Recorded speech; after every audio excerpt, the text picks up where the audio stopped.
Ted, thank you. The 8 News Now investigators covering an attempted murder case that pitted Metro against 8 News Now in a battle for public records. 8 News Now investigator Kyle Payne here in studio with a look inside some of the roadblocks our reporters face trying to bring you the news of the day. Sasha Bryan, on July 7th, we heard about a shooting over the Scanner about 3:30 in the afternoon. We followed up and saw a man in jail on what we considered a very high bail. And when we asked the police for their report, they said no, and that's when we ended up in court. Returned a true bill against Justin Tribble. Justin Tribble, seen here in court Thursday at what was supposed to be a preliminary hearing on, among other things, attempted murder for a shooting that happened back on July 7th. All we knew then was just that.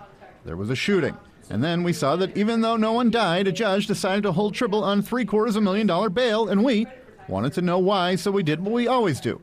We asked Metro for the police report, and as they sometimes do, they said no, offering us this blanket denial which details their understanding of relevant Nevada statute and case law. I called the hearing. So when this Justice Court judge called a hearing to discuss our request from her to release the arrest report in the court's file on Tribble's attempted murder case. I'm the reporter who filed this. I'm not an attorney.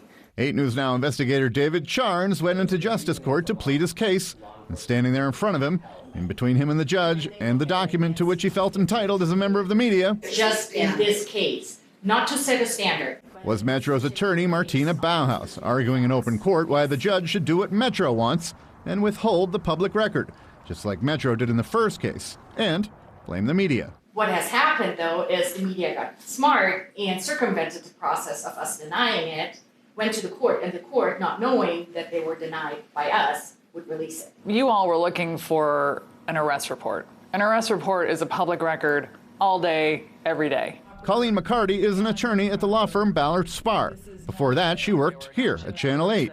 Now she represents us when we have to get serious about our First Amendment rights. McCarty says Metro's 3-page denial is not only irrelevant to Justin Tribble's case, it's merely their interpretation of the law. Journalists have a job to do, and the public has a right to know, and they have a right to know right now. Not when it's convenient for everybody else to figure out when they want to provide something for you. I believe the language that Judge Bernstein said was that we would get the documentation at today's hearing, not as a result of today's hearing. Today's hearing before a different judge before Tribble was indicted got us nowhere, except on the court document which indicates a certain reporter's abrupt statement on the record. Metro finally releasing this unremarkable 3-page police report on Justin Tribble hours later, and providing this statement where they so much as admit to asking the court not to release records, saying in part, quote, "The Justice Court agreed to consider withholding records when LVMPD does. A simple process was created whereby LVMPD informs the Justice Court when LVMPD has denied a request for an arrest report." Why does Metro get that kind of access to the judge behind the scenes, but Channel 8 has no ability to respond? Right, and Channel 8 certainly can't call the court and say, hey, we really want this one. Of course not, right? Because you don't do it that way. Nobody does it that way. Now that Justin Tribble's been indicted for attempted murder by a Clark County grand jury, that original case in Justice Court is done with. And Tribble, who's still in jail, will be in district court on July 30th. So, Kyle, why do you think Metro wanted the court to hold back that document from you?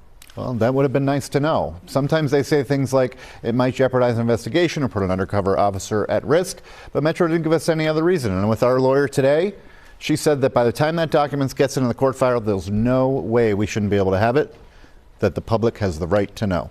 All right, Kyle, thank you so much.